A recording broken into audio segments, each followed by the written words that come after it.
All right, good morning again. I am Dekel Quant, also known as Bowflex Barbie. I'm your host for today's workshop, as well as for the Great Island Cook-Off. For those of you who don't know, the Great Island Cook-Off is a cooking competition show that we premiered our first episode last month in partnership with U.S. Meat Exporters Federation and U.S. Beef and U.S. Pork. Today's workshop is sponsored by U.S. Meat Exporters Federation and U.S. Pork in partnership with Cisco Bahamas. And we are super excited to have you guys here today. As you can see, some of your fellow workshop attendees decided to sleep in, maybe. But we do thank you for being here, and we hope that today you are able to learn some valuable information on grilling and on pork from our experts that we have here today, including Liz, who I'm going to hand the mic over to. She is the expert on all things meat from the U.S. Meat Exporters Federation. So she's going to tell you a little bit more about what you can expect from today's workshop and what you'll be learning. I'm delighted to be here. We have been working this island of the Bahamas for 28 years that I've been coming down here trying to impart and share knowledge. I am not a chef, that's why they're here, but my background is in meat science. And so we're going to have fun with kind of interspersing both the chef world and the culinary side of this, but also what is the science behind the sizzle. So you'll learn a lot about the science of how pork works in a barbecue situation, the different types of barbecue, the history of barbecue, how to convert your backyard, say, grill or both gas or charcoal grills into a smoker if you want to go that route and try your hand at smoking meat, and just basically give you that barbecue journey and share all the information that we know works, doesn't work, and hope so that you'll always be successful in trying barbecue. Thank you. First, we're going to start with the history. How did we get barbecue in the Caribbean, and how did it evolve to the U.S.? Jamal. Okay. So, barbecue as it stands, it stems from the Carolinas. We traditionally think that barbecue is created in the U.S., which it isn't. It originated in the Caribbean, called barbacoa. Taino Indians created this method of cooking. So it stems way before Escoffier and all those French chefs came on board. This was traditional, old school, backyard cooking. And this is what barbecue really, really is. And the British, they colonized and they went to the Carolinas, and that's where the original Carolina barbecue came from. So the sweet is just an adaptation. It's just modification that taste and everything changes over the years, and as it extended through the whole United States, they picked up more flavors using tomato base, creating like the Alabama whites and all those stuff in Memphis and Kansas City. So everybody has their own style and method of cooking, but it really stems from the Carolinas. So the Carolina vinegar base is the originator, and it stems straight back to the Caribbean. So just like we see regionalization in the Caribbean, the food of the Bahamas, the food of Barbados, the food of Trinidad, the food of Jamaica, we have definitely seen regionalization of barbecue types, just like Jamel said, all across the U.S. But now, believe it or not, barbecue has hit Asia, it has hit Europe, and it's just really hot right at this moment. So what are kind of the two types of barbecue that you see? Because I hear when we say barbecue in Texas, it is different than what we say when we say barbecue in the Bahamas. Definitely. So barbecue in the Bahamas. What we do when we say barbecue in the Bahamas, we think about that sweet, spicy sauce.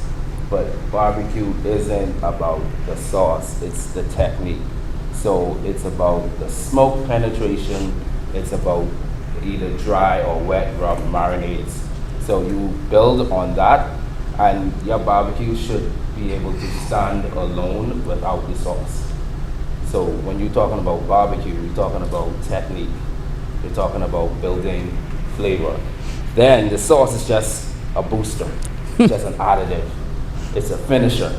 It's not about the sauce, absolutely not. So when you're talking about traditional barbecue, it's about that technique, getting smoke penetration, using charcoal, using local wood, applewood smoke, cherry smoke, and you just want to build on tenderness, and using long, slow methods for bigger cuts of meat, and then for your chops and your steaks, you use quick methods, which would be a hot, live grill, and then for your slow methods, you use your butts, you use a long, slow method of cooking. And maybe thick cuts. And thick cuts, of course. Yeah. So we have kind of, if I understand this, two types of barbecue. You have what we say we're going to grill is the same kind of a barbecue, and then we have the low and slow. Right. So I know that you guys have done quite a bit of the low and slow part, and I know Michael is like the king of ribs in the low and slow. You've got a vertical smoker, right? You want to talk a little bit about your smoker and also how we might convert this smoker, this grill, into a smoker at home. Good morning. With your kettle grill, it's a little different. For indirect heat, you can start with your charcoal up top and spread it out, or you can lay it around in a complete circle. We needed that. Light one section, Pan. and you put a water bar in the middle. Now, Why? what this does is it slows down the heat, because your meat will not get that high temperature. It'll take its time and seal itself and cook. Now, there are different methods of lighting your coal. This is a high-tech one. This is a chimney. You would then insert this inside. Your charcoal will be inside. This is a little too high-tech. What you're going to do, to me, this one is your foolproof back of the house. These cost $20. They're just fantastic, because you're going to fill charcoal here, and underneath it, you just put newspaper. You want to do loose newspaper, because I've learned if you have it too compact, man, I tried to get like the entire Sunday paper in one time, and it wouldn't light. It was too dense. And so you want it kind of loose. And sometimes I will put a layer of newspaper in between the charcoal, just to make sure you got some at the bottom, some in the middle. But anyway, this is called a chimney charcoal starter, and they're very reasonable, and you don't need all these gadgets. Now, you have different types of charcoal. You have the briquette. We'll take this down. We also have local wood coal, and we have Haitian coal. These come in different sizes. Based on the tree size, it could be the size of this, or it could be twice the size of this. All right? Those burn at a higher temperature than the briquettes. So, but they burn much quicker. This will last 2.5 times longer than your regular wood coal. But your wood coal can give you temperature probably as high as 1200 degrees. But you wouldn't need that if you're cooking certain items. So do you have a difference in flavor between the two kinds of charcoals? The local charcoal has, they're more of pine, sea grapes, and any nut tree, you can use it. Try not to use pine. Pine has a resin, and that resin goes into the meat and flavors it totally different. So it tastes like you eating sternum. Yeah. So you don't want that. So speaking of sterno, do you use that? How do you start it if you don't? No way. No how. No chemicals, no gas, no kerosene. Lighter fluid? No lighter fluid. You're not burning down the house. You are cooking, so you don't want those scent and those flavor in. If you pass a grill and you can smell kerosene, don't eat them. Because they're not cooking it right. They didn't light the grill properly. They can light the grill without going through that method of using lighter fluid, kerosene, gas, and all that. You don't need that. Now, when you pass a grill and you could actually smell just charcoal, you're in the right place. All right, there's probably one professional restaurant I know that use charcoal only. That's Fish in Atlantis. They only use charcoal. So that charcoal heat, they do their steaks in about 3-4 minutes. Put on the side, lay the rest on the side of the grill. Because the heat is that good. They get their marking in 2 minutes on that, just put it on the side. And to get it to the right temp. So we're just going to recap how to convert this, okay? So you've got your charcoal going, and I would say it takes about 30 minutes or so. Do you agree? Okay, to kind of put that in there, and you want the coals to be about half white. Okay, then you're going to take this and you're going to pour, obviously you take this out, okay? And we're going to pour those onto the middle, and then you have a choice. You can move them to one side and put yourself an aluminum pan with about half full of water on the other side, or you can put the pan in the middle and spread the coals around. It's your choice what you want to do. So now you've got the coals that are warm and they're on one side or around the pan. You've got the pan with the water. That's going to be underneath your meat. The meat's going to drip into the water, so it's not going to splatter, but the water is also going to give some moisture to the meat. It's going to help you with your smoke ring and all that sort of stuff. So you've got your charcoal going, and that's when you add your flavor, your wood, on top of the charcoal. But you don't need a whole bag. How much do you normally put in? About a quarter. This is more than enough. Now, flare-ups. If you get a flare-up in your grill, please do not spray water in your grill. Good tip. Water causes rust. All right, so what you use is vinegar.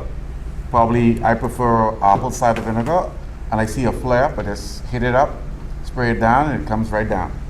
Now, also, when you use your grill, there's certain things you have to look at. Make sure your coal is white first. Second, when you place it on, make sure your grate is clean. Brush it, wipe it with oil to make sure it's clean. You don't have no charred marks on there that isn't necessary on your grill. I use a vertical smoker. I take out my grill and I clean it off, wipe it off, get it heated, and then I place my meat on. I don't place it in a coal vertical grill. Smoker. You don't want to do that. You want that to be hot. So when you put your items in, it's sealed. It has to seal.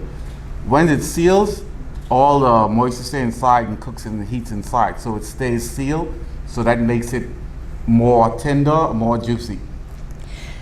So tell us about how you regulate the heat with the vents.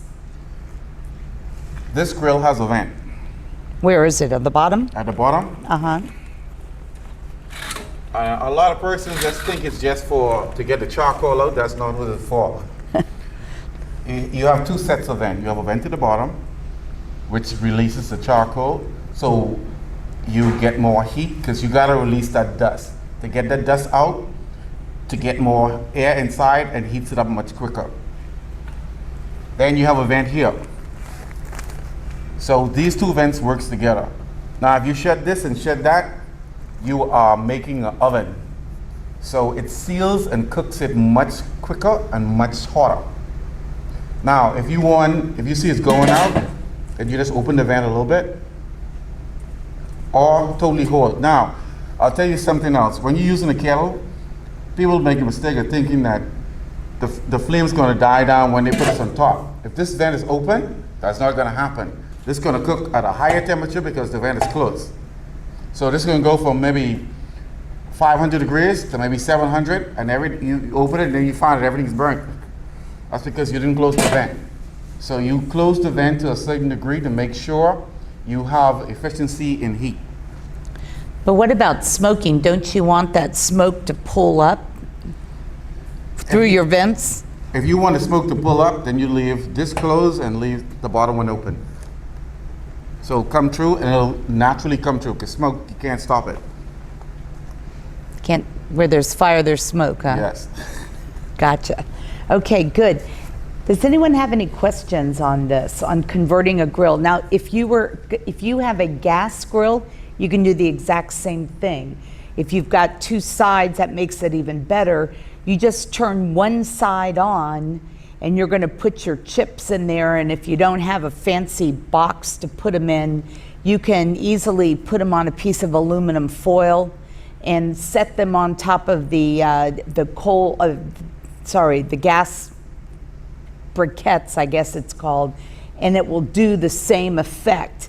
And then you put, again, your pan with your water on the side that you're not cooking on, and that's where you put the meat, and you're going to create the same environment on a gas grill as you do on a charcoal grill like this, or a drum. You do this. I know, we're in the islands. Everybody uses drums, right? It's the same thing, whether it's a circle or it's a drum. You're putting heat source on one side, allowing the smoke to come through, pan and water on the other side. And that's only if you're trying to smoke. If you're trying to grill, that's a different story. But I will tell you that on a drum or a kettle, either one, if you'll stack your coals, if you can, in levels so that you have a light heat side and a heavy heat side. And that way, if you need to move things around, you're not having to try to, stick them almost off the thing. You've already got your graduated heat, and that will help you a lot on the grill side. Did I miss anything? Did we miss anything here? Because if not... Now, for those who want to really smoke in this, there's a middle section that they sell for this. It's probably maybe about 8 inches, 9 inches high. And you place that on top of this, you light your grill, and then place it on top. So this will be about this high. So you wouldn't have direct heat on your meat. Oh, gotcha. Well, you're not going to anyway if you put it over a pan. Right. Yeah, so, okay, let's move on. We are going to talk about marinades and rubs. I'm going to turn this over to Jamel. Okay, so with marinades and rubs, we're looking to build flavor. So, when you put a marinade or a rub on a piece of meat, you're looking to get flavor out of it. So we have dry and then we have wet. Dry rubs incorporate sugar, salt. We use it. The Tanos use salt as a preservative. When they're smoked, and it's just a preservative. Meat rots quickly, so use salt to preserve. So we have dry methods, and traditionally we use a sweet rub, and then we have a marinade, which would be a wet rub that you put on your meat. You could do vacuum sealing, which is a modern technique. You could do Ziploc, which is household. You could just leave it in a bowl, tightly sealed with foil paper or plastic film, and you just leave it for a certain amount of hours. Minimum 5. Baked shoulders, 5 hours minimum under refrigeration. Smaller pieces, they could take in an hour. And then we're going to talk about tenderizers. Like you use your sodas, Coke, Dr. Pepper, your vinegars, you use those. You use beer, you could use citrus. In the islands, we use papayas, we use citrus roots. You could use papaya, that's a good tenderizer, and it also adds flavor. So, and then we use calyp beer. That's also a good tenderizer as well, and it imparts flavor. Today we're going to show you, Chef Mike is going to start with his wet rub. It's a marinade. When you go wet, it's called a marinade. And you have the recipes right there in front of you. So he's going to show you a marinade. So marinades are traditionally wet. We're going to start with Chef Mike's marinade. So we can start with some Dijon mustard.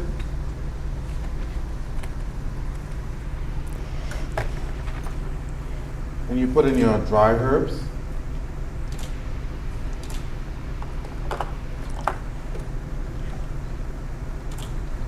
Now you can use whatever herbs you have available. A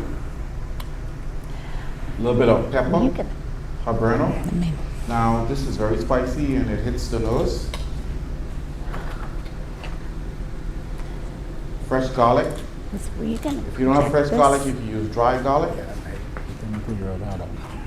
Ginger. Now a lot of Jamaicans feel like pepper is what makes jerk hot. That's not true. Pepper does not change and doesn't change flavor, but ginger does.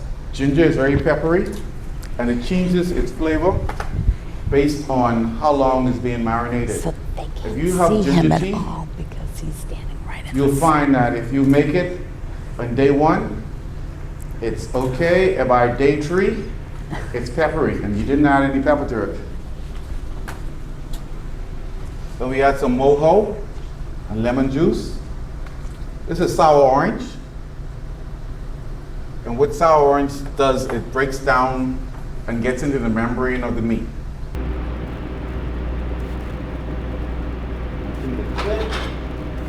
And we add papaya. That is the biggest twist I have ever seen.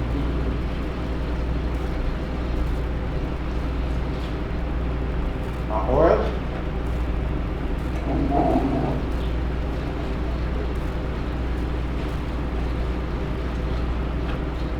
A little bit of thyme. Now this is our marinade.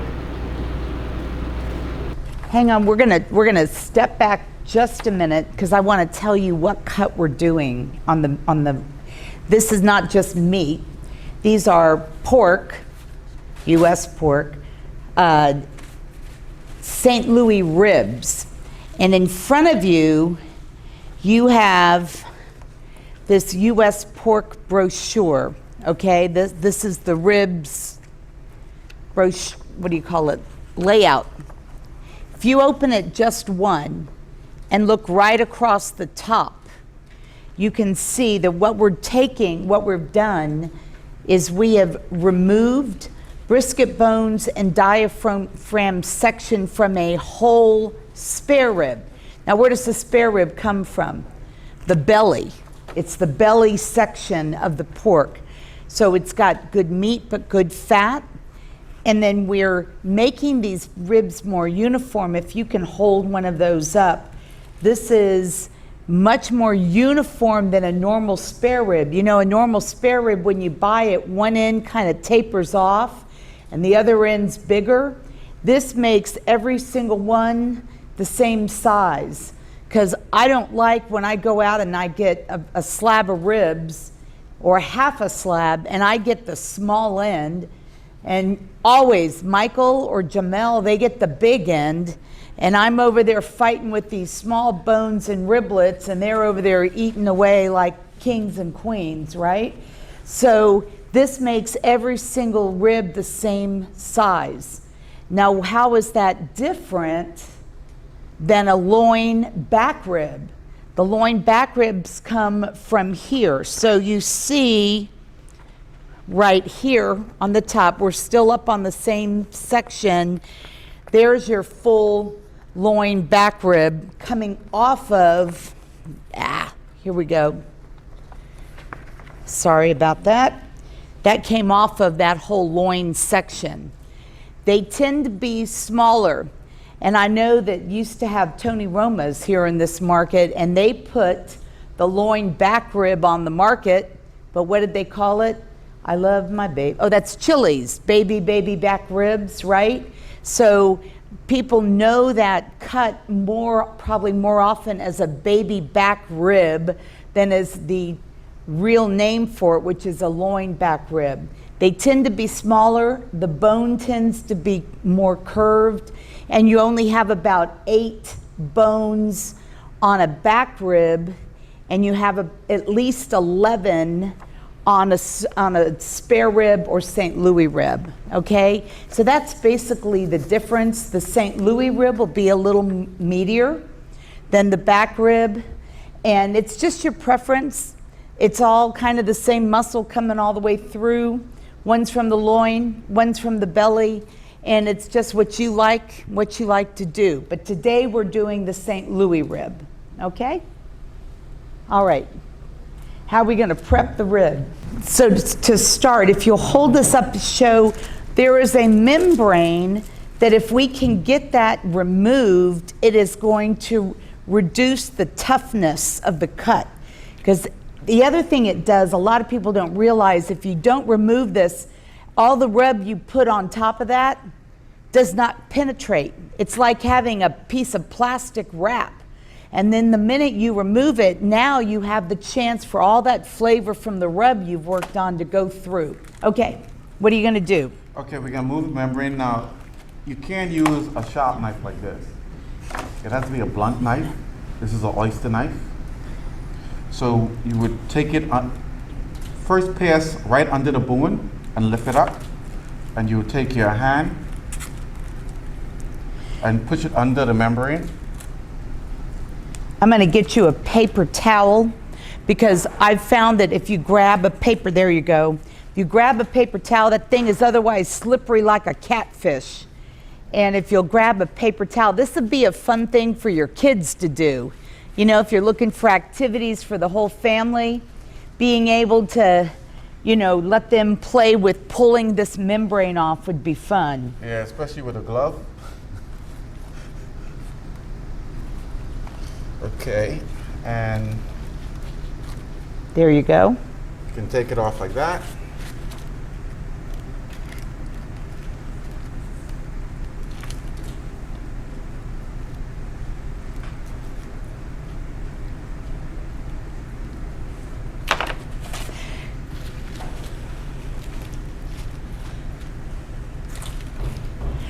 So say you're cooking a whole bunch of these and you just don't have time to run through and pull the membrane off.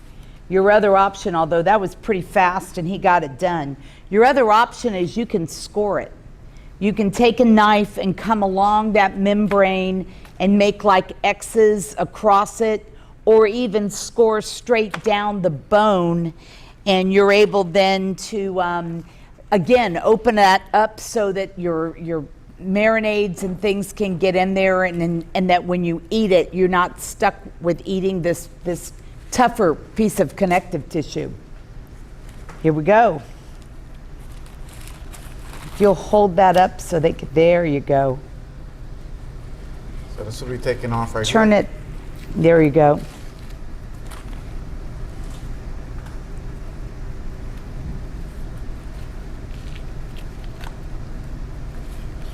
Now we're talking. Now we got it. So all we're trying to do is reduce variability of tenderness just by that one step. Now, because this wouldn't fit in our regular size vacuum bag, I'm going to cut it right in half.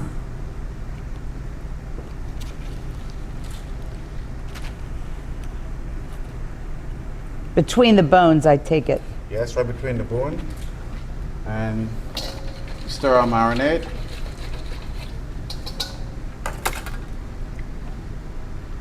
You let it just sit inside for a minute.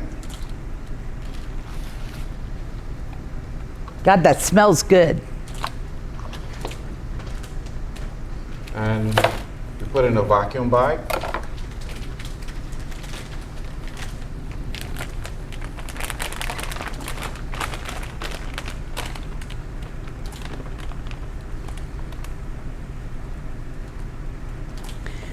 Do any of you have a little vacuum pack machine at home? I finally invested in one when we started processing our own deer meat in Texas. That's where I live. And they are great. But you know what? You can do the same thing with a Ziploc bag and a straw. Okay? So you put the meat or whatever you want in that Ziploc. You're going to put a straw right across the top and seal it almost to your straw. And then you just suck the air out, pull that straw out, and you will have your own vacuum bag. Okay.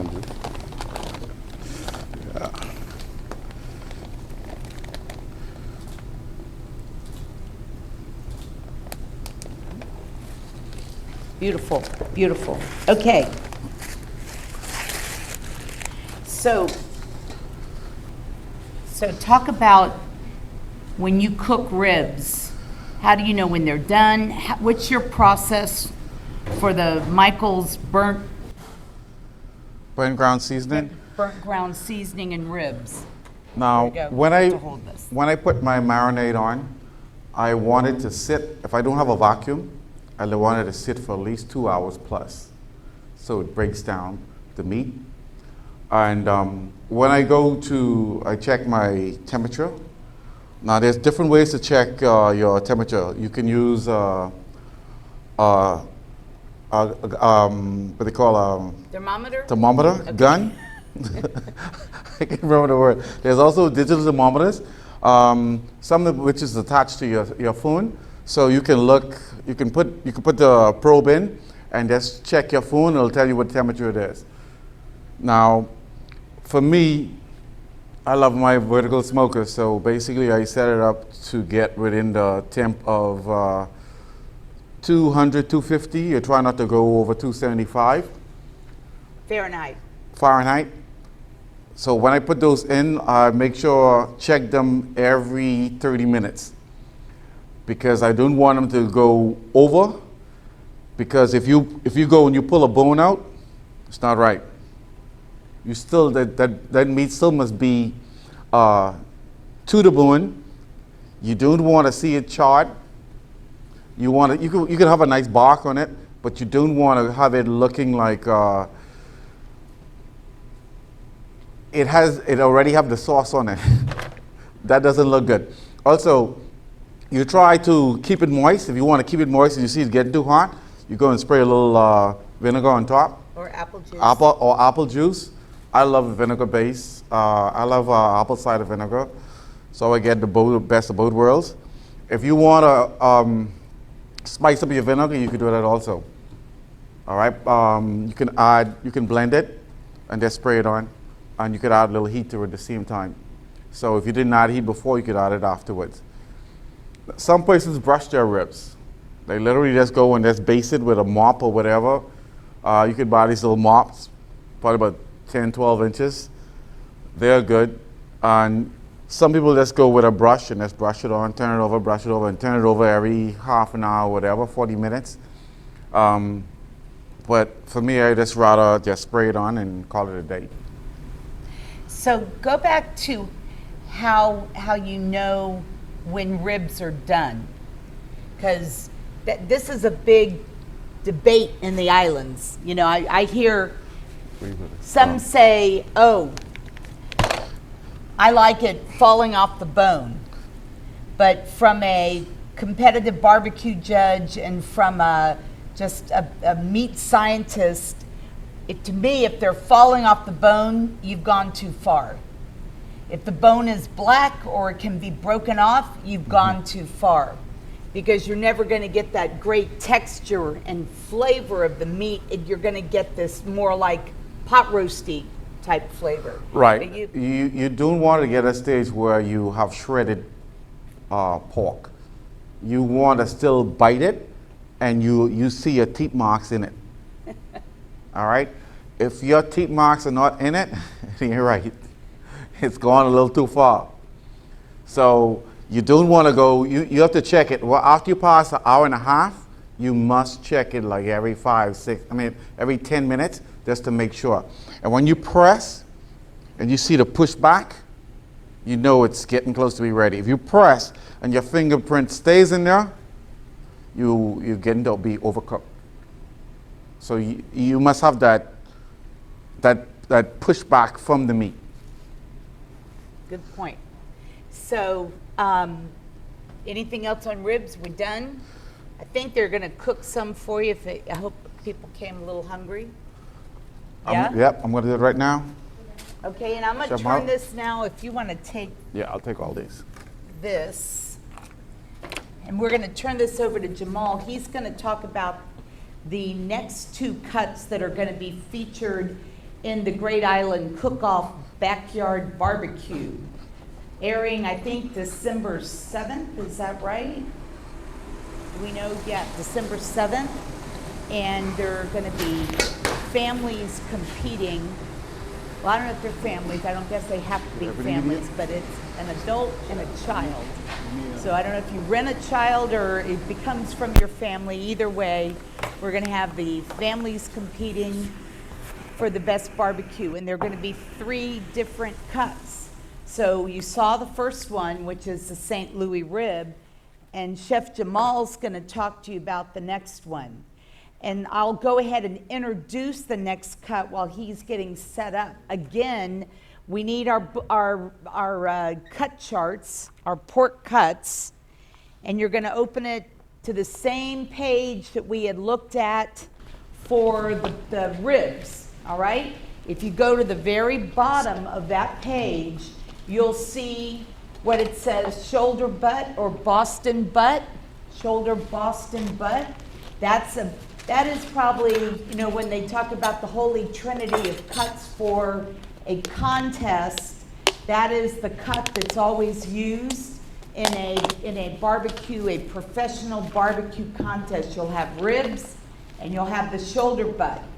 So what are the nuances of the shoulder butt? First of all, just like it says, it comes from right here on your shoulder, on the animal. And as you can see by the middle picture, it can be bone-in or it can be boneless. Most, for barbecuing, especially low and slow, buying them bone-in is preferred. Number 1, it's cheaper. And number 2, it holds the meat together. You don't have it falling all over the place. And so that is the beauty of having it bone-in. Where did we possibly get the name butt? I mean, honestly, some of the names that we have for meat are really out there, okay? So the reason it's called a Boston butt is back in the pre-revolutionary times, before the Revolutionary War in the States, in Boston, if your cut was a premium cut, like a loin, the term high on the hog, that's what they described it, okay? That's where that term came from. If it was low on the hog, like a tougher cut, like this shoulder butt, they would load those into containers that they called butts. And because the way they cut it in Boston was sold as Boston style butt, that's where the name came from. Boston butt. Now the interesting thing about this is no one in Boston calls it a Boston butt, but the rest of the world does. And that's where the name came from. It is medium tender, and I'm gonna let Jamal talk to you a little bit, or you want me to hold this mic for you? Would that be helpful? Thank you. Okay. That'd be very helpful. So we have the shoulder butt. So the bone is right here. It's a bone in. We have these in boneless as well, but for long, slow methods, we tend to want to use, like she said, bone in. It helps with keeping it balanced, keeping the shoulder together, so you know when you overcook it. So here's the trick. Once you could pull the bone out clean, you're there. So the bone will come out clean as a whistle. It's gonna just pull straight out, and that's when you know your butt is done. So what I'm gonna show you for the butt is a dry rub. So you should have the recipe in front of you. It's a sweet rub. No, we named it small sweet rub. It has brown sugar, granulated sugar, spices, your onion powder, garlic powder, black pepper. But if everybody looks at the recipe, what don't you see? Do you see any salt? No salt, right? Why don't we put salt in the rub? We can't control it. So we want to control the amount of salt we put in the actual rub. So you want your meat to be seasoned. So if you put 2 tablespoons of salt in this big bag of rub, your meat isn't gonna be seasoned the way you want it. So you want to control the amount of sodium or salt you put into the meat because salt brings out the flavor. So we're gonna salt, then we're gonna apply our dry rub. So we're gonna salt. That's a great tip. Yeah, it was a barbecue tip that I learned over the years. So yeah, we're gonna salt the meat. What kind of salt are you using? I'm using a kosher salt, called Cisco branded. I'm representing Cisco. It's a Cisco brand, kosher salt. You're gonna go nice and even all around, because what salt is flavor. It enhances. It's gonna enhance your rub. Nice and even. And then for me, another trick that I learned is we don't actually rub the meat. Keep this away from moisture because we have brown sugar. So you want it to be nice and loose. You see it's nice and loose, no moisture. And then we're gonna do it again. A nice even layer. We don't rub the meat in. We don't rub the rub in. We do a nice layer. I don't know, Jamel, I kind of like to rub the meat. It's gonna adhere to the meat. You can just pat it ever so gently. Just treat it nice and gentle. You pat it. It's gonna be nice and gentle. Because the way you treat it, you can treat it like you treat a woman. You're gonna love her up. You're gonna be nice and gentle. You're gonna rough her up. So you're gonna pat her.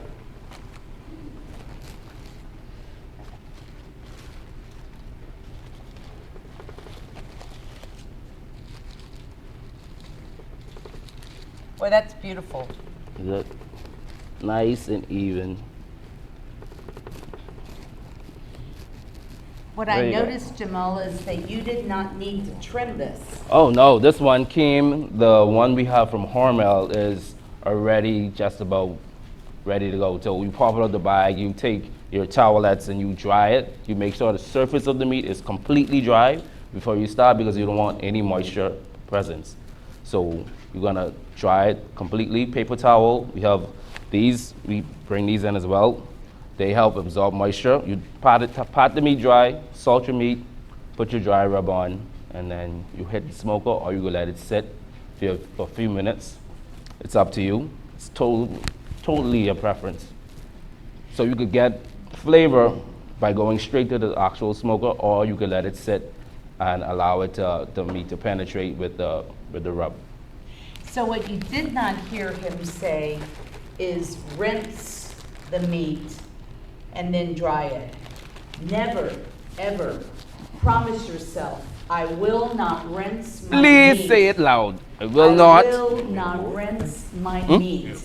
And I know this is like a thing your granny taught you to do. Here's what happens when you do that. You have just rinsed off all of the protein and all of the sugars, and that's not going to allow you to caramelize and get that extra layer of flavor when you rinse meat. So just like Jamel said, if it's wet, which it might be if it came out of the package, dry it by patting it. Do not rinse it. The other thing, this is a big food safety issue as well. You rinse your meat in your sink, and you have just contaminated your sink with meat, juices, whatever. It is just the worst thing you can do. So don't do it. Just pledge to yourself. I know you're shaking your head there. I pledge to not rinse my meat.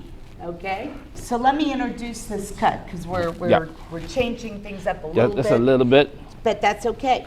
It's all right. What I want you to do, I want to go back to, he just folded my thing for me there. Okay. I've got to find the right picture for you. Here we go. If you find the page that at the bottom says pork chops, it's basically all the way to the far right when you open this thing, okay? When we make, and I'm just going to try to show you this, when we make a center cut, this is a full loin chop, bone in. When we make a center cut, we remove that end, the end that's closest to the Boston butt, right there. When you're looking at it, it's the end on the right. And we remove, what are there, about 4 ribs there? Yes, 4 ribs. We remove it at the 4th rib, and we break that to make a center cut loin. And these ends are basically like a prime rib. It's like a prime rib of pork. You've got these beautiful pork rib pieces and blade bone pieces, and you've got this massive cut. So that's the 3rd cut that's a little different. You wouldn't find that in a barbecue contest, but it's a great household item, and the price is right, and you can buy these here. And in the contest, they're going to have the option of them whole, or we'll split them 1 in half so we make a thick cut pork rib chop. But the name of the chop is the bone-in pork rib end. I know it's kind of confusing, but bone-in rib end pork chop, if you ever wanted to come here and try to buy them. So Jamal's going to show you, you have options out of this. You can go ahead and slice them like they're chops, or you can bone it out. And I think Jamal's going to give you those both options. Bone it out. We're going to bone it out. So you have your sharp knife. You're going to follow the actual bone. You're going to follow the ribs, and you're going to follow straight down to the blade bone, and you're going to bone out the meat. So we're going to start at the top. Sharp knife. Use your gloves. Start at the top. Follow the pattern of the actual blade. So you're just rolling this thing out. And it's rolling straight out. It's that easy. You see, 2 seconds. Roll it straight out. Follow the pattern.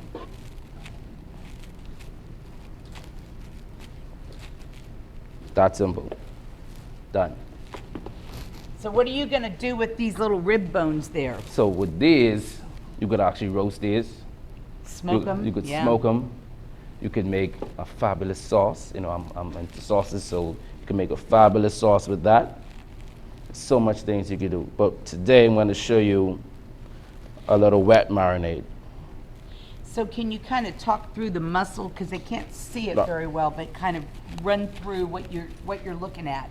So we have the whole muscle here. You can see the loin right there. That's the loin. And then we have the outer. The cap. The cap.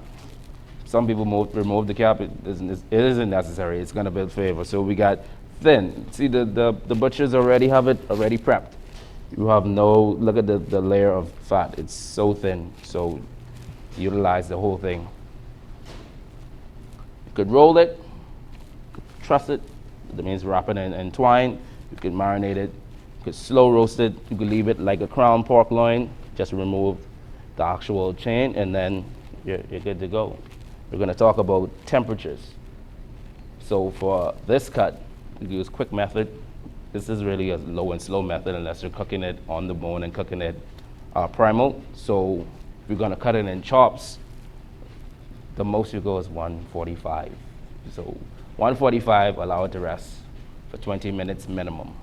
So let me explain that if I can. She's going to talk about that. So one of the challenges that we faced in the United States was how do we get consumers to eat pork and not beyond well done? Because my granny, probably your granny, said you got to cook pork to well done. And we knew that we were not going to be able to do that until we got rid of that little parasite that your granny said, there's that bug. You got to cook the pork because there's that bug, right? And so we had to prove to the U.S. Department of Agriculture that we had gotten rid of the bug. We have worked very well in the last 10 years. We have worked hard to do everything we needed to do to get rid of the little bug, which is actually trichina. And it can make you very sick. But we know how to eliminate it. We had to stop garbage or slop feeding our pigs, and we had to protect them against rodents, rats, mice, whatever, because that's what carries it. So we have built our plants so they can't be penetrated by rodents, and we have eliminated slop feeding for commercial pork. You have the option, you can feed a pig in your backyard and feed it to your family, but you can't sell it to Hormel, Smithfield, farmland, whatever, okay? And 5 years of data of doing nothing but checking for trichina in pork at every single plant in the United States. We had enough data to show, oops, did I turn this thing off? We had enough data to show that we were trichina free. We were 0.0006% chance of ever having trichina. And so the US Department of Agriculture, because of that research, came out and said that they will officially lower the recommended endpoint temperature for pork. And that is actually written on the top of your, right above all the cuts. You see there, it says cook pork to 145 degrees Fahrenheit with a 3-minute rest. What does that mean? Pink. I like to say pork isn't the white meat, it is now the pink meat. You can have it, it's like cooking it to medium degree of doneness. And you can feel safe about that. If it's pork from the United States, whoops, let's try it again. If it's pork from the United States, then it's safe to eat it pink, okay? So that's what Jamal was referring to when he said that you can cook it to 145. Okay, I interrupted you. Here you go. No problem. So, as you can see, I removed it. It was a little blade bone in here, and I removed it. So we got a nice boneless chop. We're gonna break it down into smaller chops.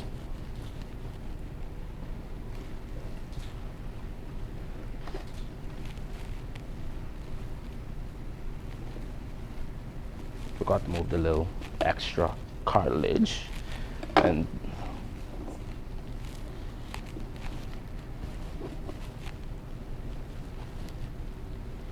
so you're making chops out of this? yes, I'm Nice making thick chops. cut chops. Chops for the grill. And what we're gonna do, place it in a bowl. And we have a jerk marinade, wet jerk. Which Which you have the recipe for. So a couple of good ingredients, onions, the badia, dry rub. So we have two types. We have that one that sells in the store. It's ground fine, that's a powder, and then we have a coarse grind that the chefs here created in the Caribbean for a coarse jerk. And the one that's coarse is way better. The one that's fine powder is heavy on the cinnamon, but the one that we created is actually balanced and well versed. So all you're gonna do is enhance it by adding molasses, your brown sugar, some scallion, onions, garlic, and you take it to the heat level you want with ginger and habanero pepper. So it ranges from mild to hot. You go as hot as you wanna. So just gonna take the marinade. So with marinades, that's where I rub. This way you want to get in there. You can't see it. Let's turn it just a and little. Rub. You guys can see that?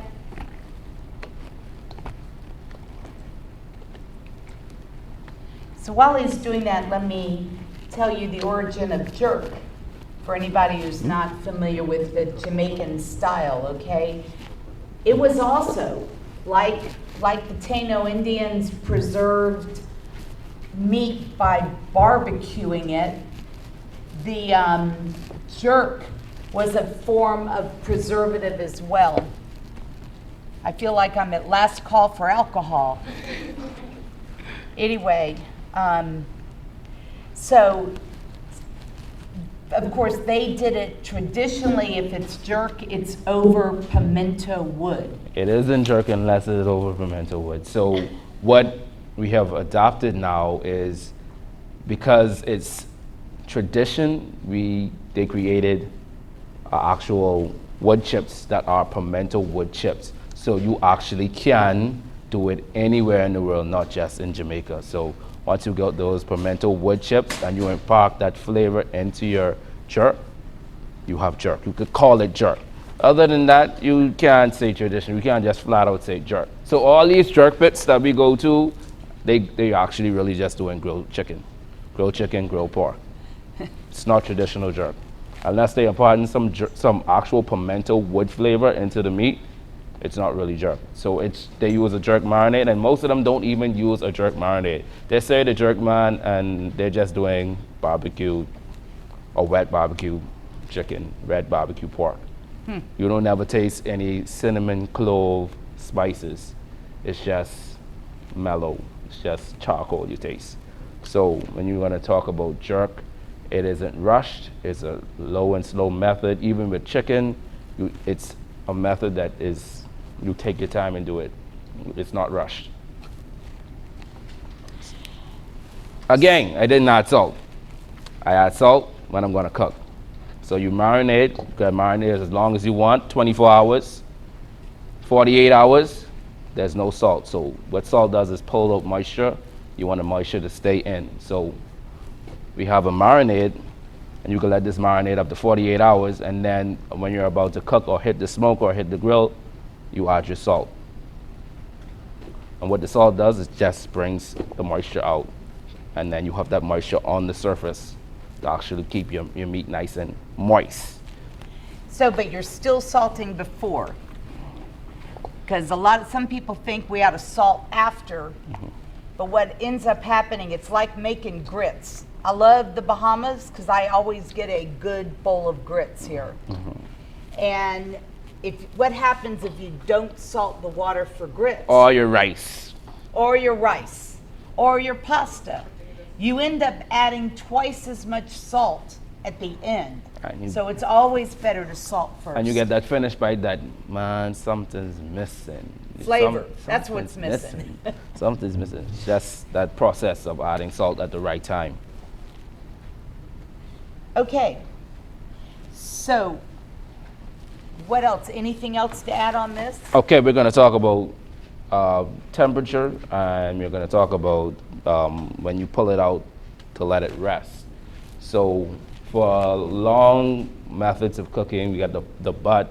We're going to go to about an internal about 155, 160, and then of course you watch the bone. Those who don't have a thermometer, you watch your bone. You pull it out, and what you not want to do is wrap it immediately with foil. You want that bark to create a bark, so you're going to leave it, let it stand, and let it come down to almost room temperature. It's going to stay hot, and then you wrap with foil and let it rest to the minimum 30 minutes, especially for a pork butt, 30 minutes minimum. So in the Texas, we actually do not wrap anything with foil. We use what we call peach paper, but it's basically unwaxed paper. I don't know if they sell that here. That'd be a thing for Cisco to bring in, because it's now such a hot thing to sell at grocery stores and at barbecue places. And what it does is it allows it to breathe, but still you're holding the heat in. And when you wrap something like this, like Jamal was saying, in foil, that steams off all the bark that you just put on. So you're basically going from a barbecue flavor to a roast beef flavor in seconds. So kind of resist the urge on foil. Or if you just use wax paper, the white wax, get a few sheets and make your own, and you could use a little bit of tape and actually fold it, but that works. But foil is like the thing of the past. It's like nobody really uses foil anymore. What she talked about, the barbecue paper, that's the way to go. So the other thing I wanted you to cover, Jamal, if you would, a lot of times when you're out and you're eating barbecue, you think, man, this guy, he's authentic, or girl, because he's got a smoke ring on there. And not everybody understands that smoke ring. You want to talk about that here? Why don't you hold the mic? Okay. So with a smoke ring, you actually need heat. You can't, if you don't hear a slight fire, not yeah, heat, fire. Fire. I'm sorry. Fire. You actually need fire to get the smoke ring. So if you don't have fire, then you're not gonna get a smoke ring. You're just gonna get smoke penetration. You're actually gonna need the fire in there to actually get the ring.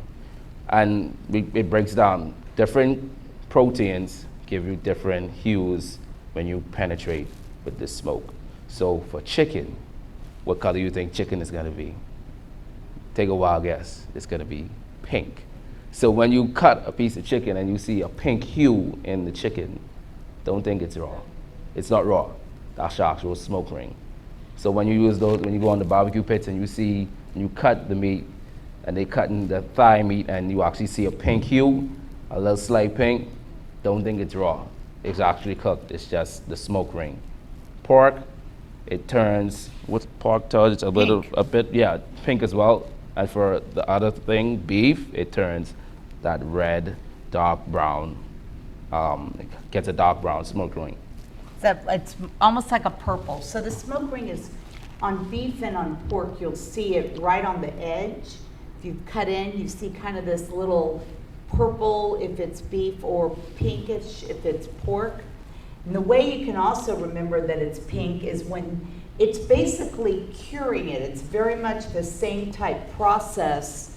The nitrosamine, the nitrous oxide that is released from wood when you fire it up mixes with the myoglobin that is what gives meat color. So the more myoglobin, the darker the meat. So beef has more myoglobin, so when the smoke mixes together, it forms a ring that's basically like a cure, and on beef it'll be purple, and on pork and chicken it'll be pink. So think about a ham on pork. If you were to take a fresh ham and cook it, it would be white meat like pork, right? But a ham that's cured, like what you have for Easter or Christmas or whatever, what color is that? It's pink. It's gone through the same process, more or less, to get that pink color. Great. What else? Anything we're missing? No, I think we covered just about everything. Oh. I think we talked about sauces, sauces to finish. Sauces aren't the actual product. Barbecue sauce isn't the process. Barbecue sauce is the finisher. It's the enhancer. It complements the meat. So most traditional barbecue places serve it on the side, or they do a light brush, but it's not smothered. We don't do the smothered thing. So try to, when you guys actually barbecue in your yards and all that stuff, just try to scale back on the sauce and see the difference. You're gonna taste the texture of the meat more, you're gonna taste the protein more. And then the sauce just enhances it. Great, so I think we're done. Does anyone have questions? Anything you were hoping to find out about when you came here?